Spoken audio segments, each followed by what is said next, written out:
आपातकाल। आज का टॉपिक हमारा क्या है? ठीक, इमरजेंसी।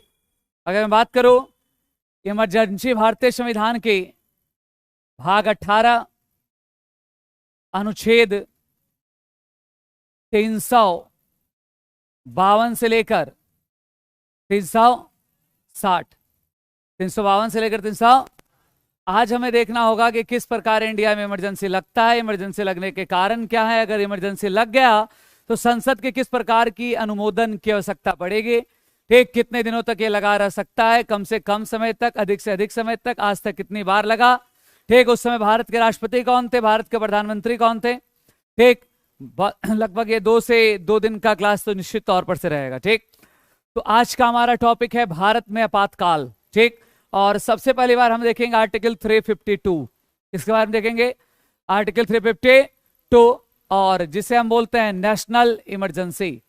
आर्टिकल 352 नेशनल इमरजेंसी, जिसे हम हिंदी में बोलते हैं राष्ट्रीय आपातकाल। कौन सा आपातकाल? निश्चित तौर पर से नाम सुने होंगे, राष्ट्रीय आपातकाल, नेशनल इमरजेंसी।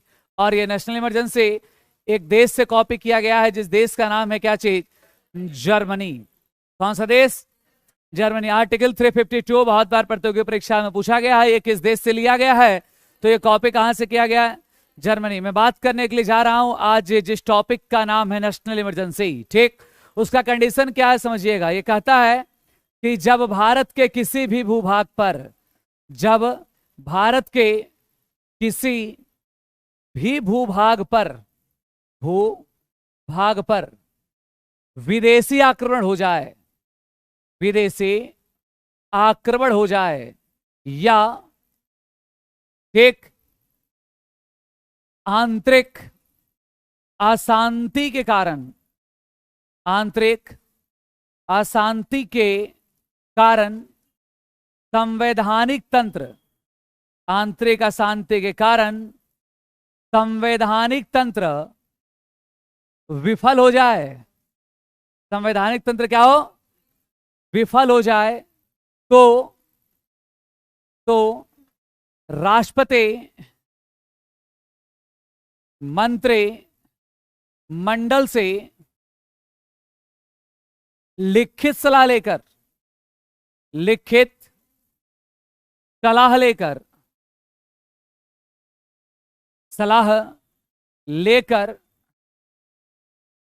आपातकाल की घोषणा कर सकता है। आपातकाल की क्या कर सकता है? घोषणा कर सकता है। दोस्तों एक एक लाइन को समझेंगे हम। ठीक, तो ये मैंने भी डिफिनेशन लिखा है कि जब भारत के किसी भी भूभाग पर विदेशी आक्रमण हो जाए तो राष्ट्रपति किससे सलाह लेगा? मंत्रिमंडल से। ठीक, पहले तो हमें यह समझना होगा कि अगर मंत्रिमंडल होता किस है क्या। ठीक, तो मंत्री एवं कैबिनेट मंत्रियों के समूह को हम क्या बोलते हैं? मंत्रिमंडल। मंत्रिमंडल से कैसा सलाह लेगा? लिखित। आप निश्चित तौर पर से जानेंगे 26 जनवरी 1950 को जब हमारा संविधान लागू हुआ तो उस समय हमारे संविधान की इमरजेंसी में था कि मौखिक सलाह लेना है। कैसा सलाह? मौखिक। लेकिन 44वां संविधान संशोधन, क्या संविधान संशोधन? 44वां संविधान संशोधन सन 1978 में, ठीक, यहां पर मौखिक संविधान जैसे शब्द को क्या किए? सब हटा दिए, और कौन सा शब्द जोड़ दिया गया? पहले राष्ट्रपति को मंत्रिपरिषद से लिखित सलाह नहीं, मौखिक सलाह लेना पड़ता था, लेकिन 44वां संविधान संशोधन के बाद कौन सा सलाह? लिखित। जहां मैं बात कर रहा हूं आज मंत्रिमंडल से सलाह लेने की, पहले मंत्रिमंडल से नहीं, यहां पर एक शब्द था मंत्रिपरिषद से सलाह लेते थे। किससे सलाह? देखिए कोई भी चीजों को बारीकियों समझा जाता है। आज क्या कर रहे हैं लोग? डायरेक्ट रटवा दे रहे हैं। एक इमरजेंसी लगाने से पहले मंत्रिमंडल नहीं, पहले किससे सलाह लिया जाता था? मंत्रिपरिषद। लेकिन यह भी 44वां संविधान संशोधन सन 1978 में मंत्रिपरिषद की जगह पे मंत्रिमंडल और मौखिक के जगह पे लिखित, दो नए शब्द क्या किए गए? इतना ही नहीं, जहां पहले हम भारत में आंतरिक अशांति के आधार पर आपातकाल लगा सकते थे, वहां पे आंतरिक अशांति शब्द को भी चेंज कर दिया गया। 44वां संविधान संशोधन सन 1978 में कहा गया आंतरिक अशांति पे आप नहीं लगा सकते इमरजेंसी। आंतरिक अशांति तो आज भी है, ठीक, हर समय रहेगा, क्योंकि जनता कभी भी खुश है, तो आप तो जब चाहेंगे तब इमरजेंसी लगा देंगे। तो इसी कारण 44वां संविधान संशोधन 1978 में आंतरिक अशांति शब्द को हटा के यहां पर लिख दिया गया क्या चीज, सशस्त्र विद्रोह। देखिए किसी भी टॉपिक का मैं हर समय बोलता हूं एक बेसिक कॉन्सेप्ट होता है, ठीक, लेकिन आज बेसिक नहीं, डायरेक्ट आप टॉपिक पढ़ने के लिए चालू कर देते तो बेसिक मिस हो जाता है।